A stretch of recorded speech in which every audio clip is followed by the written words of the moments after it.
So yeah, Rennsport. The game that when it first came out was known as the NFT sim racing game. Since then, it's picked up a bit of a following. It's had ESL championships, something that other sim racing titles, even ones people think are more arcadey like Gran Turismo, still have not had. And yeah, let's talk about it. Because I finally sat down to play it. I saw it was available on Steam, and then I found out that I had to request a code. But then I also found out that I had actually been given a closed beta code 6 months ago, and I'd never made use of it.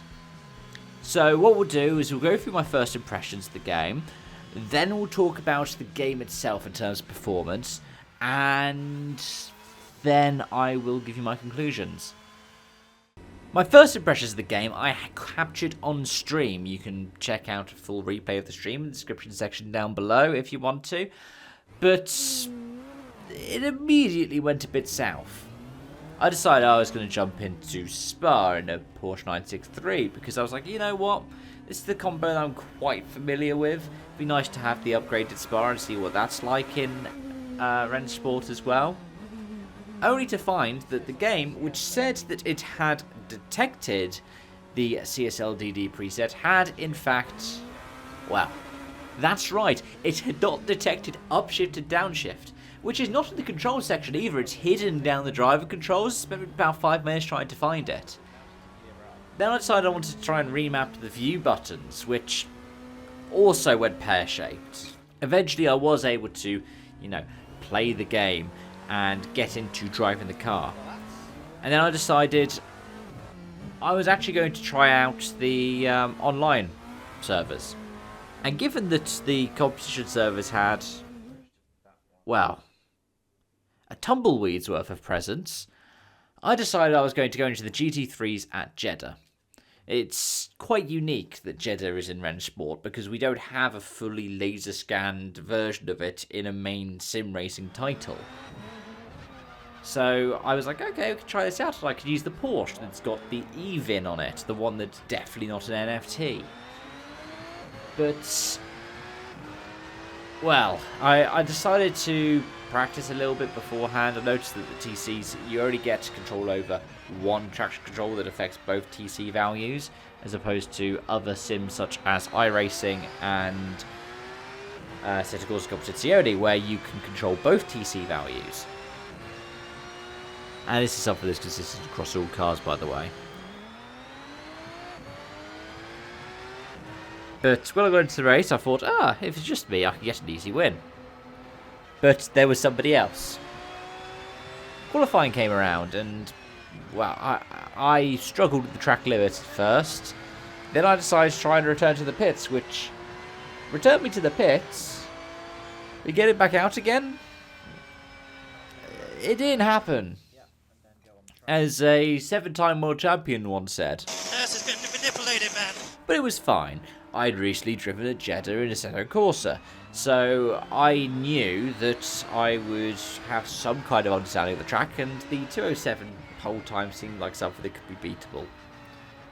So the race started, and yeah, I had a nice little battle the first couple of laps.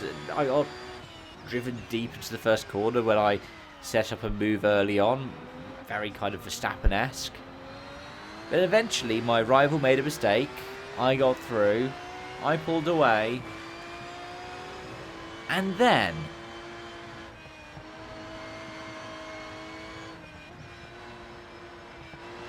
Default! Woohoo! The 2 sweetest words in the English language. Default! Default! Default! So then, I decided to do the rest of the half-hour race by myself. Had a couple of moments, but overall, I was able to get a win. 100% win ratio in Rennsport. 0% poles, but 100% win. Hey, that's good. It's good. I am more successful than the esports pros. So naturally I decided not to do any more ranked races, and I decided instead that what I was going to do was try out the other combinations available in time trial. And so I did. I tried out the TCRs at Road Atlanta, which they were fun, but there was something not quite right.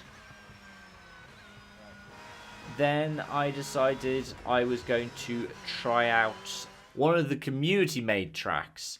I believe it's classed as a mod, Crest de Cura, which is supposedly a fictional Swiss track. I tried it out to the Mission R, which it was very much like it is in other sim racing titles. I didn't have any fun. So I now decided I was going to have a go at it in the Praga, which it was varied. There were some successes, some very much not successes. And I decided to call it there on the stream. I mean, it wasn't the end of it all. I still tried out some more racing after the fact, but yeah, I ended up playing about 3 or 4 hours of the game before uninstalling it. And I think that's the key thing, is I've done a retrospective on R3E and talked about how I picked that up with full content in the past week. And then I talked about recently as well the fact that I'm really getting back into AMS2, and I'm hoping to do some stuff about the new iRacing season. So why is it that Race Room, which is free, I didn't want to pay for the 24-hour variant of Nürburgring with the special Rennsport car, that this one, which had more free content in it that's up to date, was the one I uninstalled? I think one of the first things is how it's integrated with sim racing hardware, and as a result the handling characteristics out of the box. Because I was able to pick it up, but I wasn't able to hit my marks the same way I'd be able to in ACC or in iRacing or in R3E or AMS2.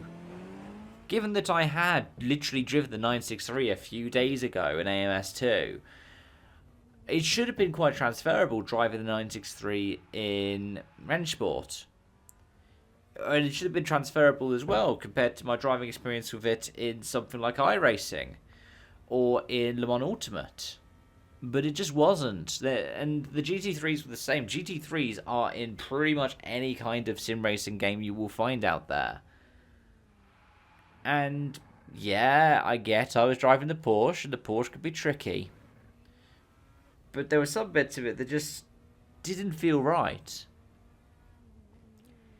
It felt like it had the R Factor feel, which is where to be able to be successful you have to have a certain amount of slip on the car, because then you're able to put in more speed through the corners. It's genuinely an R Factor esports effect, and it's why you see people sliding a lot more to be successful in R Factor compared to ACC, which rewards a more kind of direct and smooth driving style. But it was a problem with the handling, and heck, even in the TCRs, I found that there was a weird snapping dead zone that you don't get with other TCR stuff in titles such as 3E or in iRacing or in Assetto Corsa. And even when you collided with the curbs, it felt like a collision. There was a more visceral reaction that you get in other titles. But I think that the biggest issue I had with Rennsport was the unoptimization. Like, the game is fun. And this is the thing, is I had generally some fun playing it. There's a reason why I was happy to play it a bit longer after the stream, because I wanted to try out some of the other content. I tried out the Singapore street circuit that they had, which also was community content. And that one is entertaining. It's a sort of Macau Norris Ring type track with something that feels a lot like the typical American street circuit, given that it's on a kind of grid block format. And yeah, you've got walls right near the outside. It's like one of the things I enjoy in iRacing, jumping onto Chicago street circuit with random cars. But at the same time, it just didn't infuse me in quite the same way. Like, the graphics, I think the best way to describe it is a lot like something like EAWRC. Like, they look nice. They don't look the most realistic, but it doesn't take you out of it in the heat of the moment. The only times where I found it really affected me were places like the Jeddah race, where the nightlight just didn't work for me. It just didn't feel right. So, yeah, I think that's the biggest issue I have. There's a lot of this that doesn't feel particularly optimized. It feels like there is potential there, and if the money that is purported to be in the game is in the development of this game, then it does have the potential to do well. It has the potential to do an R3E kind of thing. But the problem is doing this from a sort of top-down approach of build it and they will come is very hard in sim racing. The reason why R3E is able to have the success it did is because KW's development team have been working on this stuff since the original race game, and some of them go back further to the earlier Simbin stuff like GTR2, if they haven't gone across to the newer Ian Bell stuff. Likewise, one of the things that's great about WRC is it's the only one in its remit. Like, yes, RBR does exist, but RBR doesn't have hybrids that work, at the very least, in the same way that is near realistic.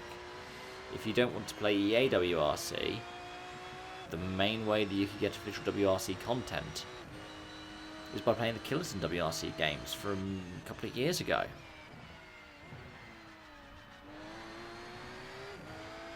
But yeah, I think the thing is with Rennsport is it's trying to do so many things at once, not really doing anything stand out that makes people want to come back to it again. Anyway, those are my thoughts. Let me know yours in the comment section down below. If you've tried out Rennsport or if you have no interest in trying it out, let me know why, or let me know how you felt if you did. So, yeah, thanks for watching. Until next time, it's bye for now.